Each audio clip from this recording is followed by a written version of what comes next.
All right, now welcome to SC Custom Designs, where you're looking at a door that weighs more than me.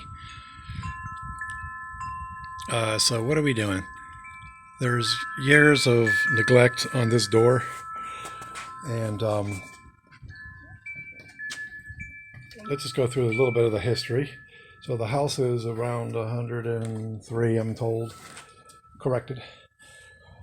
So these are your old doors that they don't make like these anymore. And again, I think if I were to guess, this weighs 100 pounds or more.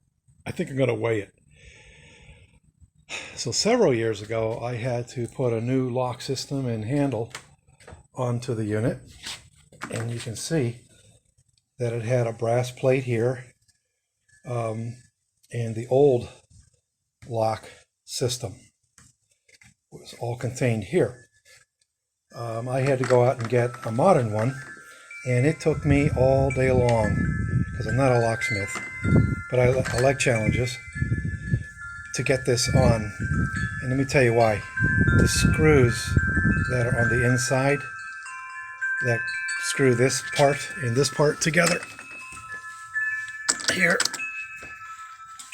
I would be surprised if I had a 32nd of an inch. And just to get those screws to attach back to the front was something else. Then you can see that the upper bolt is not where you would expect it with the old system. So it is what it is.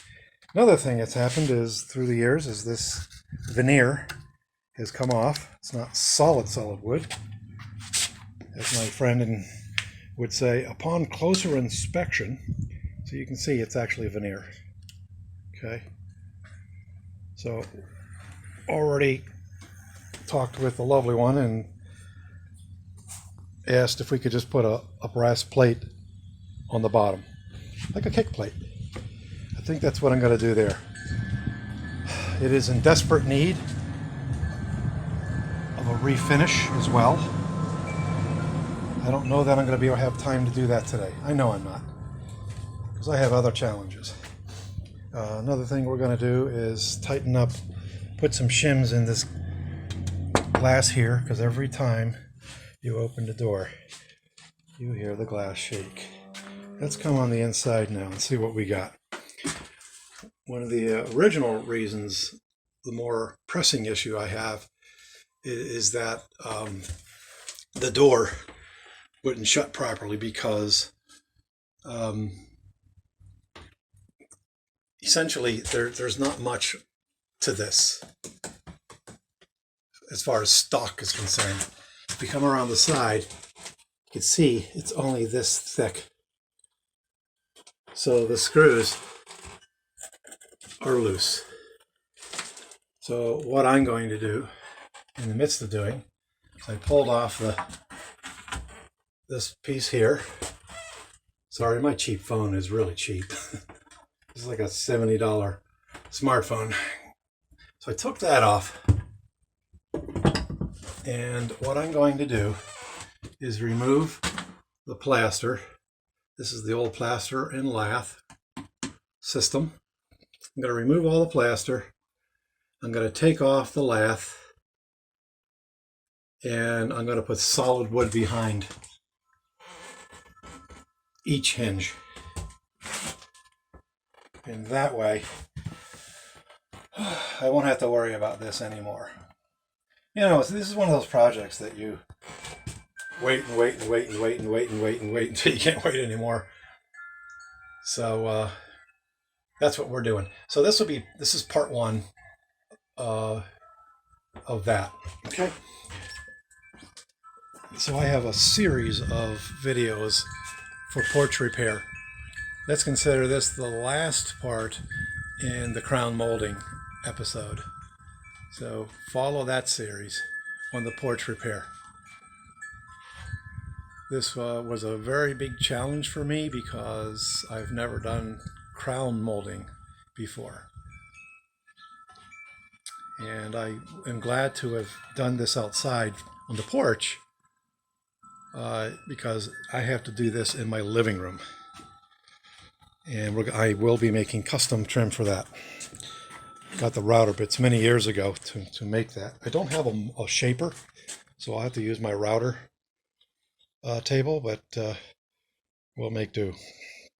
All right, thanks for tuning in. This is, again, the first series. They just don't make things like this anymore. Strong hinges. Yeah, you're looking at an amazing door here. Got two of them. Another thing I'm going to have to do is look how that has settled through the years, my friends.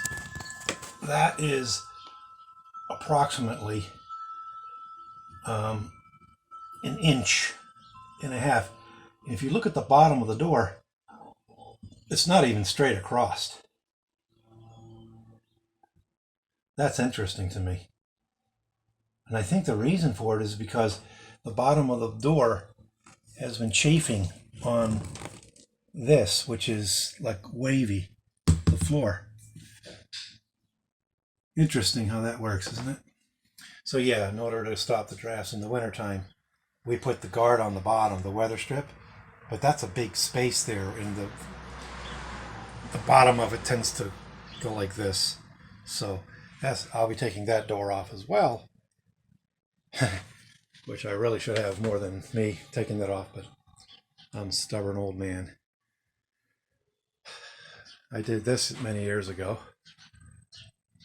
Just decked out the inside like this because it was plaster and lath as well, and I had many leaks in my house. I have a new roof finally last year, and but the water used to come in from the ceiling through here down into there, and it was all moldy.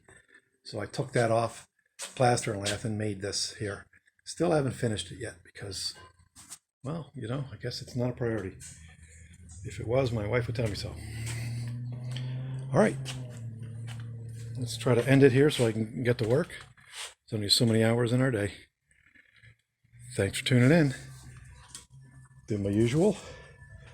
Shalom uvracha, my salami, tutzins, tzaichen, bye-bye.